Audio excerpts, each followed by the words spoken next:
When you lie against your neighbor, you sow the seed that you reap in time and eternity. When you stole money that is not your own, you sow the seed. When you step into somebody's home, push out the woman, marry the man, the man. All right? The woman doesn't deserve the man. You deserve the man more than the woman. You sow seeds that will generate for you harvest in time and in eternity. When you fail the student because she refused to compromise and give you bribe or sleep with you, and you fail them in exam, as if they send them to school for you to destroy their lives, you sow the seed that you are going to reap in time and eternity. When you carry petrol and mix it with kerosene or something in order to increase the profit, you sow the seed that you will reap in time and eternity. When you carry flour that they used to bake and you mix it with cassava to increase its volume, you sow the seed that you reap in time and eternity. When you increase, you reduce your age in order to get job, you sow the seed that you reap in time and in eternity. When you lied so you can get visa, you sowed a seed. Are you hearing what I'm saying here today? People are busy sowing seeds on a daily basis. When you lie against your neighbor at the place of work so you can get favor, you sow the seed so that the person can reduce and you can increase. You sow the seed. When they sent you to buy something for your organization and you increase the price so that you and the seller can share the difference, you sow the seed that your children may not recover from. Because he said, when Naaman the Syrian was healed and Gehazi collected money from Naaman the Syrian, and he was not meant to collect, and he lied, Elisha said, the leprosy of Naaman is on you and your generation.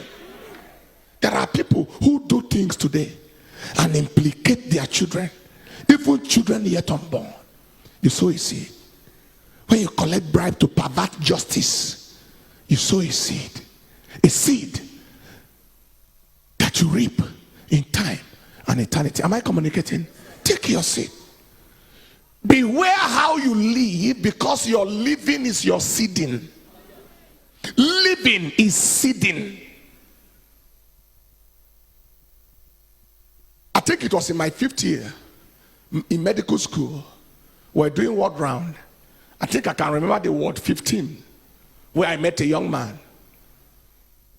This young man had 3 major conditions, and each of them could lead to a person's death.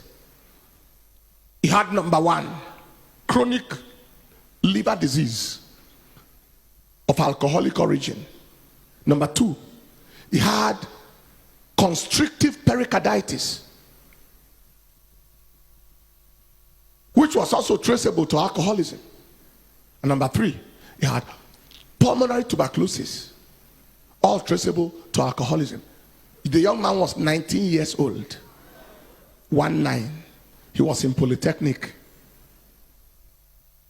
When I spoke with him, he told me he had lived recklessly in a hurry. He could drink 19 bottles of alcohol in one sitting. His living was his seeding, and his multiple organ affliction was his harvest. The liver was affected, major organ. The lung was affected, major organ. The heart was affected, major organ. It was his harvest.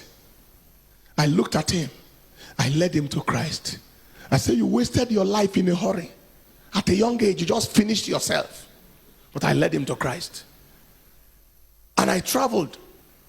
On my return back, I was told that he was taken to the theater because the heart was so bad. The professor of surgery wanted to do a surgery on him and strip. The pericardium is the outer bag, outer covering of the heart, into which the heart beats like this. And so when it is constricted, the heart has no allowance to beat. All right? So the professor was trying to strip that outer covering in the surgery, and then he died on operation table. From the theater straight to the mortuary. Having lived in a hurry, he sowed seeds that produced negative harvest. I felt so terrible when I returned back and I was told he died on the table. But I was only consoled a little bit that at least he gave his life to Christ at the dying moment. But he cut short his potential. Everything that could have become of him in this world perished. Any life he was meant to touch vanished. Whatever he was meant to amount to ended abruptly at the frequency of sowing negative seeds that produce negative harvest. Life is a seed. Every time you do something good, you have sown a good seed. Every time you put a smile on somebody's face, you sown a seed that can affect you and affect your children. Every time you touch somebody for God, you sow the seed. Every time you release resources to change lives, you sow seeds. Life